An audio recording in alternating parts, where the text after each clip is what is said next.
welcome to the Tabletop Games blog topic discussion. Heavy times. Text and board games are inextricably linked.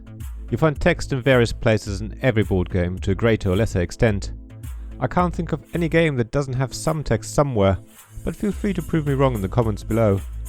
At the very least, there will be text on the box stating where the game was made or what its player count is. At the other end of the spectrum, you'll find games that are text heavy.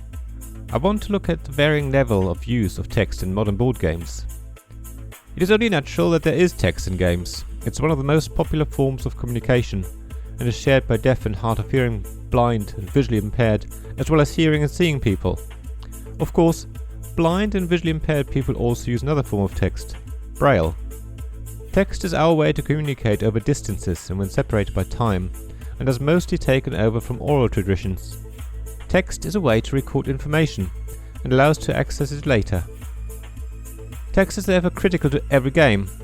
Rulebooks immediately come to mind. Many of us still learn games from the rulebook. Of course, nowadays there are rules teach videos that are often more accessible to many people and that can replace rulebooks' role of teaching a game. However, even then rulebooks are still needed when we need to clarify a rule during gameplay or remind ourselves of something. Some games rely heavily on text. I'm thinking of RPGs and other storytelling games, where you either write down passages of text to read out to the group during gameplay, or the game provides paragraphs of text that you can read yourself, or that is read to the group. The text can set the scene describing a location, an event, or ask for decisions to be made. Text is, of course, ideal for storytelling, so it is no surprise that it appears here. Text also appears in many other places in most modern board games. Text on cards is very popular and can be a way to teach a game as it is played, by introducing new rules little by little. Card text can also describe actions or effects which create surprise moments and twists in gameplay. It can also be very similar to how text is used in RPGs or storytelling games, but due to the space limit on cards, the story will be told in smaller chunks. However, I think too much card text or too many cards with text can be overwhelming. Having to reread cards to remind yourself of the actions or abilities they provide, or the effect they can have on other players' actions is time consuming. If you're focused on the gameplay, it's easy to forget to play a card at the right time, because it's not immediately obvious when a card applies or when it would benefit you or the situation. In fact, that's something I've found more often recently.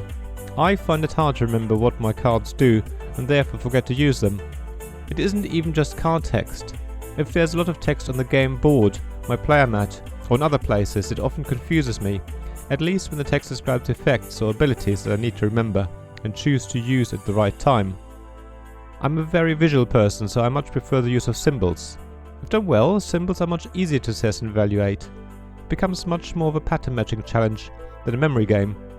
Symbols allow you to quickly see if an action can be improved or somehow altered with cards in your hand or other abilities you have. They are certainly quicker than rereading text. Symbols aren't always the answer though, and they can also be confusing if the symbology isn't clear. So in some cases the use of text might be preferred, but then it's important to keep the text short, maybe to a couple of words. Text is of course also language dependent.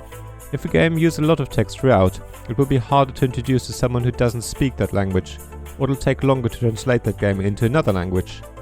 Symbols are often more universal and therefore make a game more language independent, but that's not always the case, so it's still important to check if all symbols translate correctly. Generally, it is important to use text consistently. There are too many games where the same word is used widely differently in different contexts, making it confusing. There are also games where the same meaning is described by different words, which isn't helpful either. There are also games that have a glossary, which can be a great reference during gameplay, but not if that glossary is 4 pages long. Again, it's about reducing the amount of words needed to convey the gameplay. Finally, a lot of text can make a game harder to learn or teach.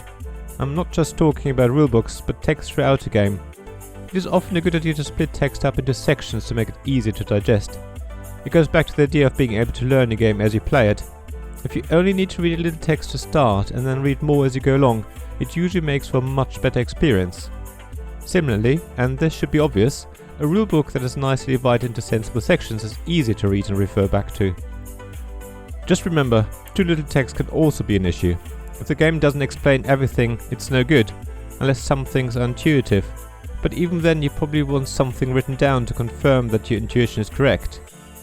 So what are your experiences with text in games? Do you ever get overwhelmed by too much text? Or do you like to read rulebooks or card text? Have you come across a game that used text brilliantly and very efficiently? Please share your thoughts and experiences in the comments below. I'd love to hear from you. Thank you for listening to this Tabletop Games blog topic discussion podcast. Please check the description below for links mentioned in this episode, as well as to the written version of this article on the blog. If you enjoyed this episode, please subscribe, give us some stars or leave a review. Please also tell your friends about me, and if you want to offer financial support, check out my Patreon and Ko-fi pages, links to which you'll find in the blog at tabletopgamesblog.com. So thank you again for listening, and I hope to see you again soon. This podcast is made possible by the generous help from our Patreon supporters: Royal Patron Sean Newman, the UK half of Gamelot; Castle Guard David Miller of Subquark Publishing; Dice Masters James Naylor, publisher of Magnate First City, and Paul Grogan of Gaming Rules; and Shining Light Robin Kay of Rune Sky Games, Sarah Reed of Resourceful Games, Tim Vernig, and Richard Simpson of We're Not Wizards.